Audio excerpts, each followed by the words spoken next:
Hey folks, happy Saturday morning rant.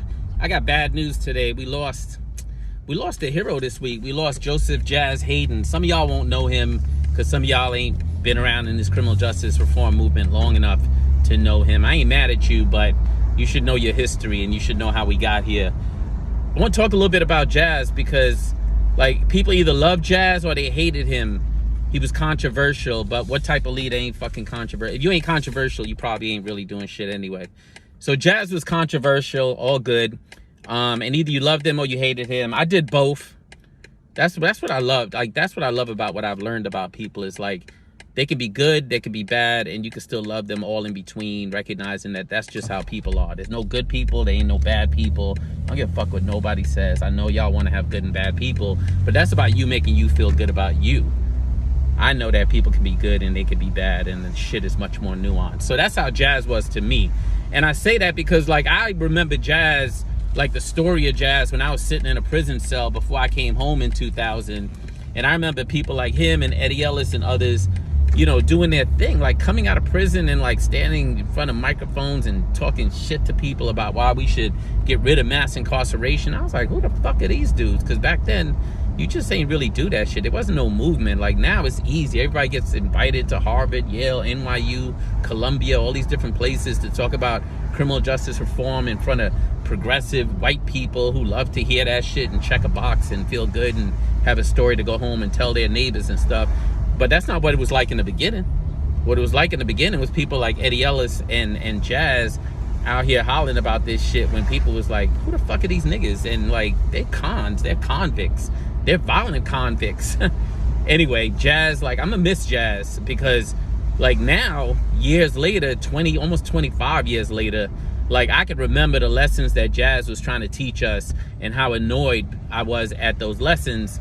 And particularly the lesson about like, yo, you want to go after this money and run nonprofits and do the work from inside of a nonprofit. He was like, you go ahead, you do that, but you need to know what the implications are. And at the time, I'm like, yo, this is some bullshit. We're going to get this money and we're going to go out there and change the world. But Jazz was smart. He was smarter than I was, that's for sure, because he was like, yo, there's implications when you try to take revolutionary work and house it inside of an institution that's sanctioned by the government. That's one thing he noticed right away. And then you go out and seek funding from the very people who have actually hugely benefited from the way this country operates.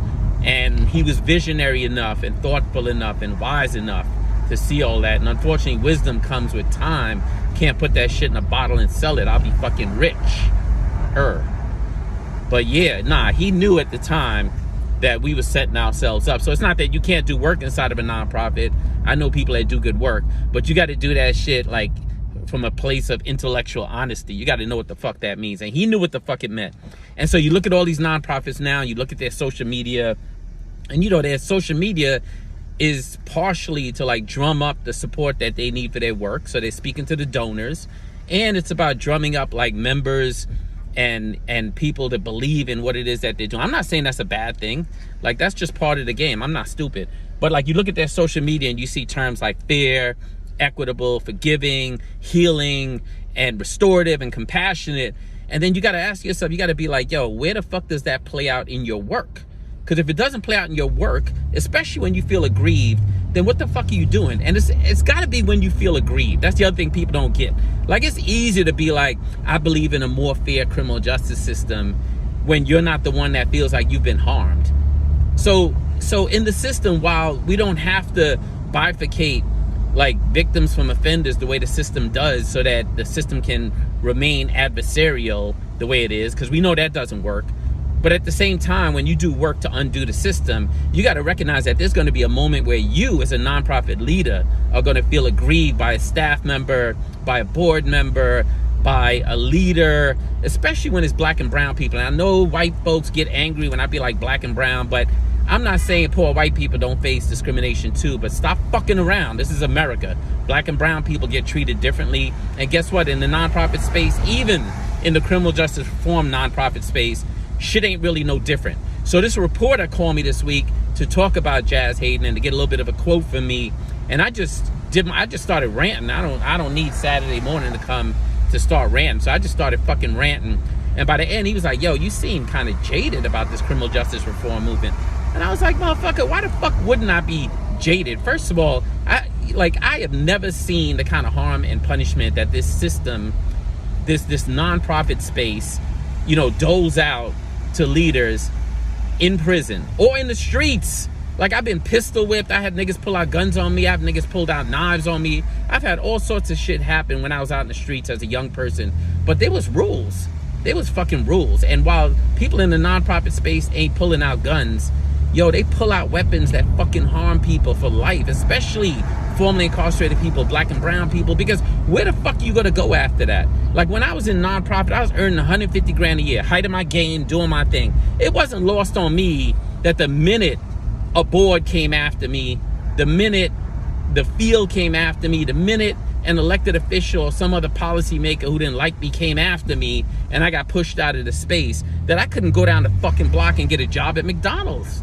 Like, does that get lost on people? That we got all these people that we take from pet to threat, and as soon as they become a threat and they get blacklisted and y'all decide y'all don't want them in the nonprofit space no more, and then they operate, they respond angrily or they respond harmfully, that's from fear.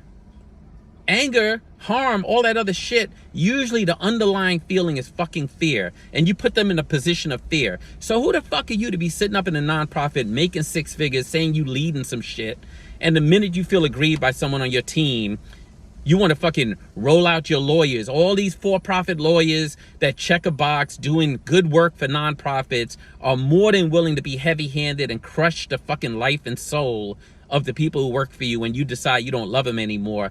But you know what the problem is? Y'all want to build a criminal justice system that can house your child if he or she kills someone. One that feels safe and equitable and fair and gives them a second chance. But you know what? You should be building a criminal justice system that can house the person who killed your child.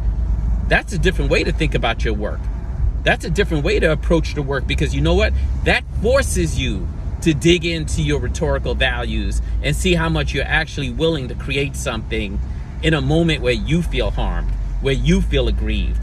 Everyone wants to yell at people like Bill Clinton for using the word thugs when he talked about young black people. That shit was wrong, but y'all are acting like fucking thugs.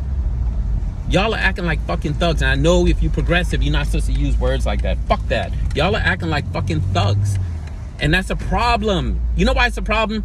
It's a problem for all sorts of reasons, like I'm describing right now in this rant. But it's a problem because it makes you a fucking hypocrite. And if you're a hypocrite, nobody ain't got to listen to you. So all these Americans that you trying to convince that they should do something different, that they should be open to restorative justice, that they should be open to the idea that we could get in circles and work all this shit out, you can't even get in a fucking circle when you're hurt, or when you're angry, or when you're scared.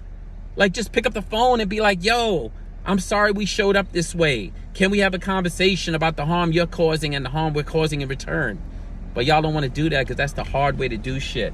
And then you got people out here who totally oppose anything you putting out in the world, and you expect them to just wake up one day and be willing to do something different when you can't even show them the way. You can't even be the change you want to see in the world. Your lawyers make it worse. I got a lot of friends who are lawyers, but I've worked at a nonprofit public interest law firm for 6.5 years. Lawyers are good for some things, but lawyers are trained to think a certain way.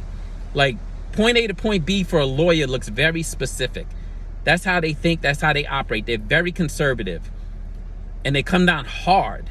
They use the law to come down hard on people. That's what the law does to black and brown people. Why the fuck would you think that hiring a lawyer to handle a civil matter versus trying to resolve it in a human way would be the way to deal with shit in the nonprofit space and to come out of it feeling like you're movement building? Do a circle, motherfucker. Or whatever the fuck you do. Cipher, circle, call it what the fuck you want, because I know the word's gonna change in a couple of days. I know how that shit works. But at least be true to who the fuck you are. It took me a long time to get here, yo.